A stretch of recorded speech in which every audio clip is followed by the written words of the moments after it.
Tariq, journaliste, bonjour Jean-Philippe Tanguy, merci de prendre le temps de répondre à nos questions ce matin. La France traverse une crise économique profonde, avec un climat politique de plus en plus tendu. La question qui se pose est de savoir comment nous en sommes arrivés là et quel est le rôle des institutions et des politiques actuelles dans cette situation. Vous avez mentionné un bilan assez critique du gouvernement actuel. Pourriez-vous nous éclairer davantage sur les raisons de cette paralysie? Jean-Philippe Tanguy, en effet, cela fait plus de 2 ans que notre pays est paralysé. Alors que le monde avance, avec les États-Unis et la Chine qui continuent de croître, nous stagnons. Nous perdons en puissance économique et continuons d'être victimes d'une submersion migratoire. Le bilan de Macron est très négatif. Sa gestion a contribué à cette crise, particulièrement avec des réformes, comme celle des retraites, qui n'ont fait que diviser davantage. Tariq, journaliste, vous mentionnez cette réforme des retraites, qui a effectivement été une source de tension.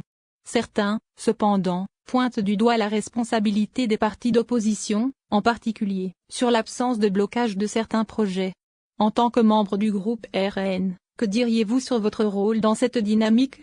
Jean-Philippe Tanguy, je comprends cette question, mais il est important de préciser que c'est bien le gouvernement qui a précipité la chute de l'exécutif. Si un budget avait été voté à temps, la situation serait différente aujourd'hui. On a un budget qui n'a pas été adopté à temps, et on est aujourd'hui dans une loi spéciale, reconduisant le budget précédent. L'OFS, dans ses analyses, montre que cette situation pénalise surtout les classes moyennes françaises. Tariq, journaliste, justement, concernant cette loi spéciale, il semble qu'elle porte un fardeau financier sur les ménages. Vous évoquez des hausses d'impôts et des coupes dans certains domaines. Vous pensez que cela aura des conséquences durables sur la population? Jean-Philippe Tanguy, oui, c'est un fardeau énorme pour les Français. L'effort budgétaire de 45 milliards d'euros, dont 30 milliards en impôts, pèse sur les entreprises et les ménages. Ce budget ne propose aucune réforme structurelle véritable, seulement des hausses de taxes. En ce qui concerne les retraites, grâce à notre censure, elles seront réindexées, ce qui est une avancée pour les retraités. Tariq, journaliste, vous mentionnez la nécessité de réformes structurelles. Cependant, comment expliquez-vous l'inertie de l'administration et des hautes sphères du gouvernement, qui semblent n'avoir aucune solution à proposer, comme vous le suggérez? Jean-Philippe Tanguy, effectivement, l'inertie est flagrante. On a proposé des économies, comme 3 milliards sur les opérateurs de l'État, mais la majorité refuse d'en entendre parler. C'est cette haute administration qui reproduit sans cesse les mêmes erreurs et qui ne fait rien pour relancer le pays. Au final, on est dans une situation où personne n'a de solution concrète, et cela devient une crise sans fin. Tariq, journaliste, vous évoquez aussi des noms qui reviennent pour des postes ministériels, comme Xavier Bertrand et Elisabeth Borne. Qu'en pensez-vous? Ces noms sont-ils un bon signe pour le pays? Jean-Philippe Tanguy, non, absolument pas. Le retour de figures comme Xavier Bertrand et Elisabeth Borne montre qu'il n'y a aucune volonté de changement. Ces choix sont purement symboliques. Xavier Bertrand à la justice? Quelles sont ses compétences pour ce poste? Et Elisabeth Borne à l'éducation? Après ce qu'elle a fait à Matignon, elle n'a pas la crédibilité nécessaire pour diriger l'éducation nationale. Ces noms ne reflètent que l'incapacité du gouvernement à proposer un véritable changement. Tariq, journaliste, vous parlez d'un rejet général des Français envers ces personnalités. Est-ce une analyse que vous constatez, également sur le terrain, notamment dans votre propre circonscription? Jean-Philippe Tanguy, effectivement. On sous-estime souvent le rejet de ces personnalités dans le pays.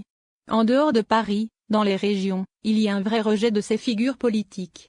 C'est particulièrement flagrant pour des noms comme celui de M. Bertrand. La classe politique semble être déconnectée de la réalité, du terrain, ce qui aggrave la situation. Tariq, journaliste, si je vous suis bien, vous mettez en lumière l'incapacité de l'exécutif à trouver des solutions à la crise. Mais si ces figures du gouvernement n'apportent pas de changement, quelles sont les alternatives que vous envisagez? Jean-Philippe Tanguy, ce n'est pas facile, mais il est encore temps de redresser la barre.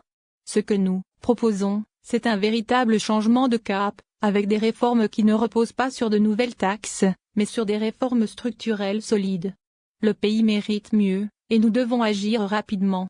Moins la situation semble critique, mais le véritable défi pourrait bien résider dans le choix des dirigeants à venir. Le renversement, ici, ne réside pas seulement dans les questions économiques, mais dans la manière dont la classe politique en place est perçue, comme déconnectée de la réalité et incapable d'offrir une véritable alternative. Les changements nécessaires ne sont plus seulement une question de réforme, mais bien d'un renouveau politique qui pourrait bien redéfinir les priorités du pays.